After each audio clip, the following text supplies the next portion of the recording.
Everyone, welcome to my new vlog. कैसे हैं आप सभी? आई होप आप सभी अच्छे होंगे और मैं भी ठीक हूँ। तो फ्रेंड्स, ये वीडियो है बुधवार के दिन का और इस वक्त अभी ना 7 बजे का टाइम है। तो बच्चे स्कूल चले गए थे और यहाँ पर अभी मैं बैठी थी थोड़ी देर के लिए। जब भी बच्चे स्कूल जाते हैं उसके बाद मैं थोड़ी देर के लिए रेस्ट करती हूँ, 10-15 मिनट, क्योंकि सुबह सुबह उठ करके मैं वॉक पे जाती हूँ ना, तो उसके बाद फिर बिल्कुल समय नहीं मिलता। वॉक से आने के बाद बच्चों का टिफ़िन रेडी करना और जब तक बच्चे स्कूल चले जाते हैं ना तब तक कंटिन्यू काम चलते रहते हैं। और अभी जस्ट बच्चे गए तो मैं यहाँ पे बैठी थी और बालकनी में ना इस टाइम पे चिड़िया घोंसला बनाती है, तो वही मैं उसको देख रही थी। और जब ये दरवाज़ा बंद रहता है ना नेट वाला, तभी मैं उसको देखती रहती हूँ। तो वो बहुत सारी घास लेके आती है और इकट्ठा करके नीचे रखी रहती है और फिर वहाँ से उठा उठा करके ले जाती है, ऊपर रखती है, इसी के ऊपर घोंसला बनाती है। वही मैं उसको देख रही थी, क्योंकि मैं देख नहीं पा रही थी उसको कभी भी कि ये कब आती है। बस घास रहती थी यहाँ पे जब मैं सफाई करती थी। तो बस थोड़ी देर यहाँ पे बैठी और अब वही घर की साफ़ सफाई करना है मुझे। और आज भी बहुत सारा काम है, क्योंकि ना त्यौहार जो है नज़दीक आने वाला है और उससे पहले घर की साफ़ सफाई और बहुत सारे छोटे छोटे काम रहते हैं घर पे।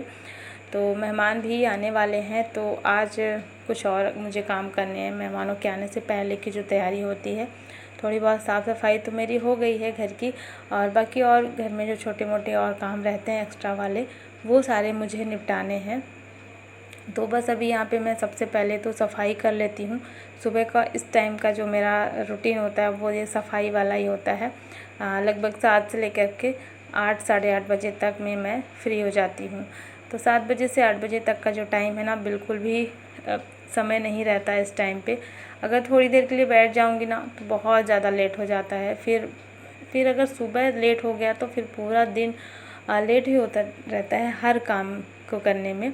तो इसलिए मैं बैठती नहीं हूँ कि सारे काम मेरे टाइम से हो जाएं, क्योंकि एक काम अगर गड़बड़ हो गया ना तो फिर पूरा दिन गड़बड़ हो जाता है, पूरा दिन ख़राब चला जाता है।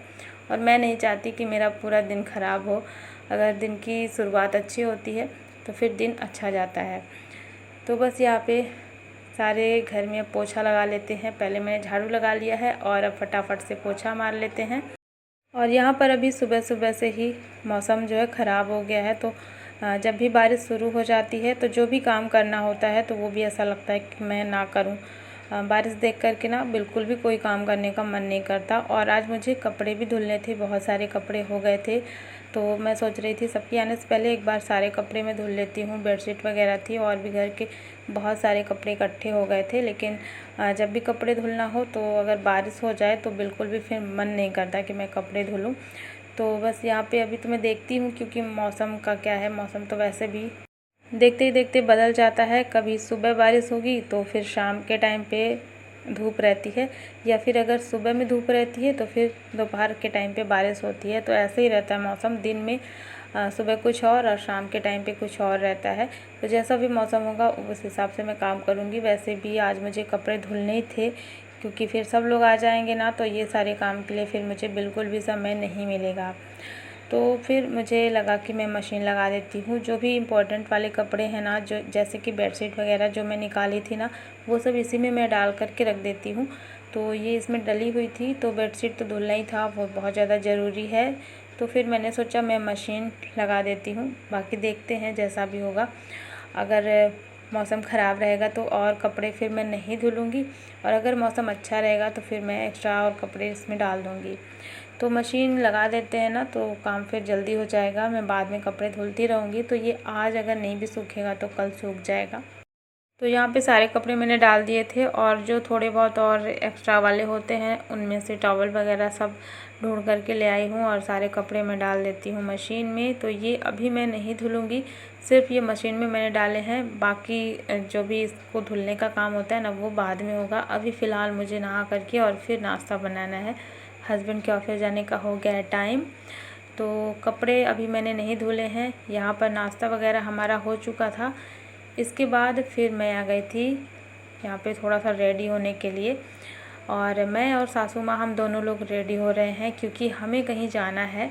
तो जाना बहुत ज़रूरी ही है, मतलब क्योंकि ना अभी सासू माँ यहाँ पे हैं और कुछ दिन के लिए यहाँ पर हैं, फिर ये गांव चली जाएंगी। तो इस वजह से कुछ हमारा काम था, इस वजह से हम लोग यहाँ पे अब रेडी हो रहे हैं। तो इस टाइम पे ही समय मिलता है, पूरे दिन भर में ना इसी समय जो भी कुछ एक्स्ट्रा बाहर का काम होता है ना, वो इसी समय मिलता है। लगभग 10 बजे के आसपास, 10 बजे से लेकर के 12 बजे तक का जो टाइम होता है वो एक्स्ट्रा कामों के लिए होता है, जो घर से बाहर जाकर के करना होता है। तो ऐसे ही कुछ आज ज़रूरी काम था, मुझे सासू माँ को लेकर के जाना था घर से बाहर।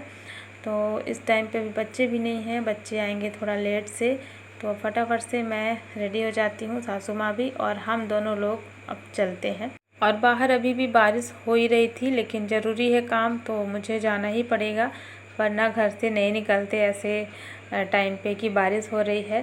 तो चलते हैं। अब उसके बाद फिर आने के बाद जो भी मेरे बचे हुए काम है, जैसे कपड़े मुझे धुलना है, तो वो सब मैं करूँगी। हालांकि इस काम में मुझे बहुत ज़्यादा लेट हो गया है, फिर भी मैं करूँगी। और कुछ और थोड़े बहुत जो भी काम है वो सब आने के बाद होंगे। तो चलिए अब चलते हैं, अपना जो भी ज़रूरी काम है वो करके और फिर आ जाते हैं। लगभग 1-1.5 घंटे के बाद हम लोग आए थे, तो 11:30 यहाँ पे बज चुका था और बहुत ज़्यादा लेट हो गया था। जो कि कपड़े अगर मैं सुबह धुलती तो वैसे भी सूख नहीं पाता, बारिश हो रही है, इसी वजह से फिर मैंने छोड़ दिया था।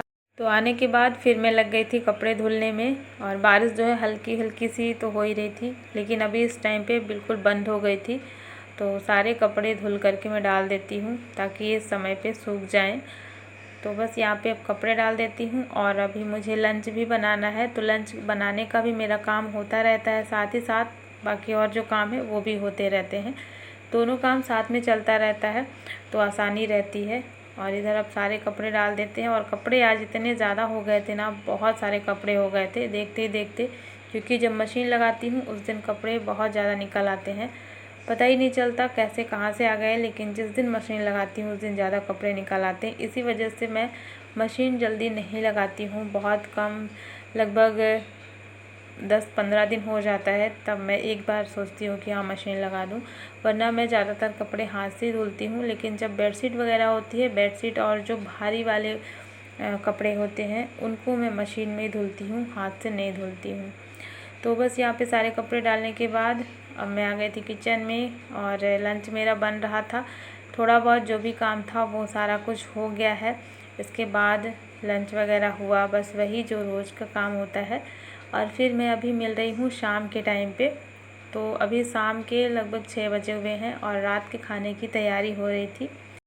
और ये है काकोड़ा, हमारे यहाँ पर इसे परोरा के नाम से जानते हैं, और वैसे अलग अलग जगह पे इसको अलग अलग नाम से जाना जाता है। आप बताइएगा आप कहाँ से हैं और आपके यहाँ पर इस सब्ज़ी को क्या बोला जाता है। तो ये जो सब्ज़ी है ना, ये बारिश के टाइम पे ही आती है, और आज मैं इसे फ़र्स्ट टाइम बना रही हूँ। फ़र्स्ट टाइम इसलिए बोल रही हूँ क्योंकि मैं बहुत साल पहले इसको बनाई थी, लगभग 3-4 साल हो गए, बहुत टाइम पहले बनाई थी, और काफ़ी टाइम के बाद अभी मैं बना रही हूँ। तो यहाँ पे मैं आज इसकी सब्ज़ी बनाऊँगी, और बहुत अच्छी लगती है, बहुत ज़्यादा टेस्टी लगती है इसकी सब्ज़ी। वैसे तो देखने में उतना ज़्यादा अच्छा नहीं दिख रहा है, लेकिन सब्ज़ी इसकी बहुत ज़्यादा टेस्टी बनती है। तो यहाँ पे ना मैं इसको धुल ली थी अच्छे से, क्योंकि इसके ऊपर की जो स्किन होती है ना वो थोड़ी सी रेसे वाली होती है, इसमें कांटे कांटे से निकले रहते हैं ना, तो उसमें गंदगी फंस जाती है। तो इसको अच्छे से धो करके ही बनाना चाहिए। और ये जो सब्ज़ी है ये बारिश में ही आती है।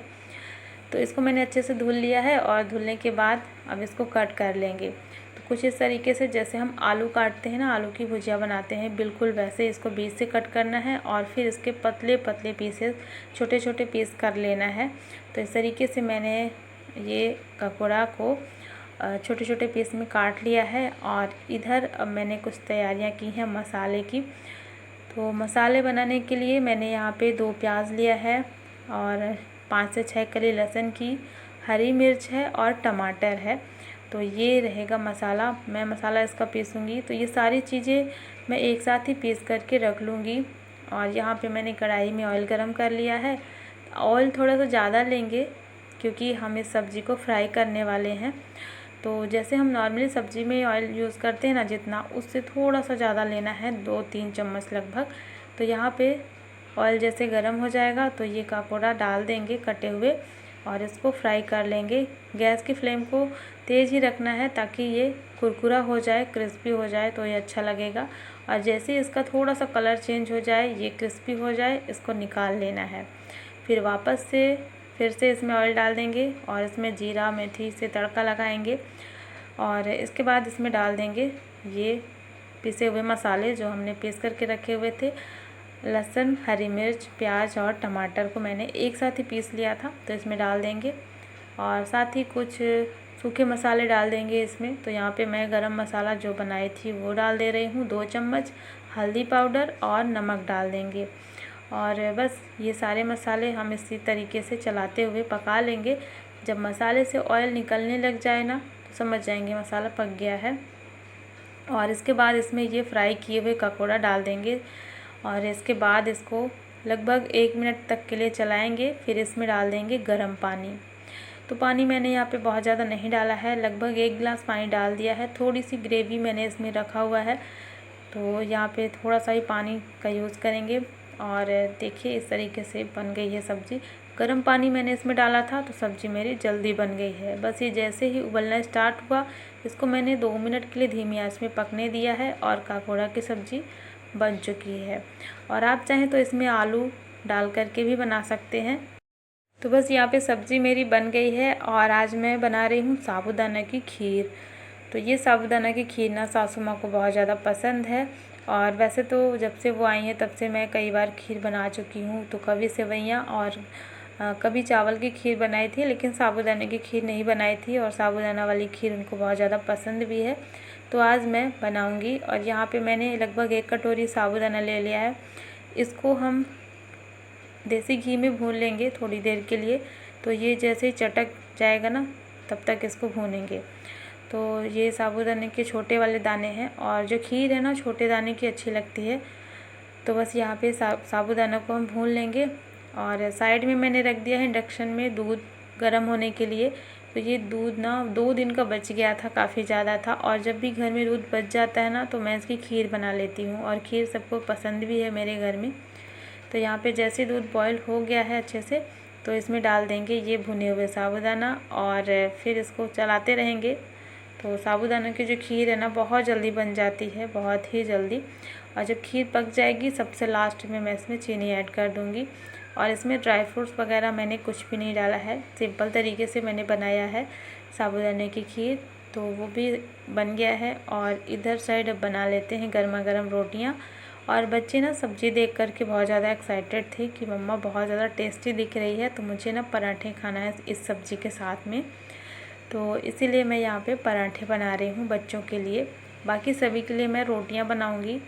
तो बच्चों को पराठे बना कर के सबसे पहले दे दूँगी। सबसे पहले मैं बच्चों को खाना देती हूँ रात में, क्योंकि इनको ना फिर लेट हो जाता है, अगले दिन स्कूल जाना होता है। तो पहले बच्चों के लिए प्लेट निकालूँगी, इसके बाद फिर सबके लिए। तो देखिए यहाँ पर जो खीर है ना, वो भी बन गई है। और जब भी खीर बन जाती है ना, कोई भी खीर हो, चावल की या साबूदाना की या फिर सेवइयाँ, तो बनने के बाद मतलब पकने के बाद आप इसे ढकें नहीं तुरंत, इसको थोड़ी देर के लिए छोड़ दें। जब ये हल्का सा ठंडा हो जाए, उसके बाद फिर आप इसको ढकें। अगर ढकना है ना, तो कोई जाली वाला बर्तन ढकें, इससे खीर बहुत ज़्यादा टेस्टी बनती है। और यहाँ पर देखिए मैंने लगा दी है प्लेट बच्चों की। तो साबूदाना की खीर और साथ में ककोड़ा की सब्ज़ी बहुत ज़्यादा टेस्टी बनी थी, सच बता रही हूँ। मैं काफ़ी टाइम की बाद बनाई हूँ, तो ये सब्ज़ी बहुत पसंद आई सबको। क्योंकि जब मैं बना रही थी ना, उस टाइम पे बच्चे बोल रहे थे मम्मा ये क्या बना रहे हो आप, पता नहीं क्या है। क्योंकि बच्चों को ये देख कर के अजीब लग रहा था, लेकिन जब बच्चे सब्ज़ी खाए ना इसकी, तो बहुत ज़्यादा तारीफ़ किए, बहुत ज़्यादा टेस्टी लगी, बच्चों को बहुत पसंद आई। तो इस तरीके से ककोड़ा की सब्ज़ी बन गई है, खीर बनी है और साथ में मैंने पराठे बनाए हैं। और बस वही सबका खाना हो गया है। तो इसके बाद अब करनी है किचन की सफाई। तो यहाँ पर सारे बर्तन मैंने धुल लिए हैं, साथ ही साथ किचन प्लेटफॉर्म को भी मैंने साफ़ कर लिया है। तो चलिए फ्रेंड्स, आज का ये व्लॉग यहीं पर एंड करती हूँ। आई होप आप सभी को पसंद आया होगा, और पसंद आए तो प्लीज़ लाइक कर देना और चैनल को भी सब्सक्राइब ज़रूर कर लेना। मिलती हूँ आपसे एक नए व्लॉग में। Thanks for watching, bye bye, take care.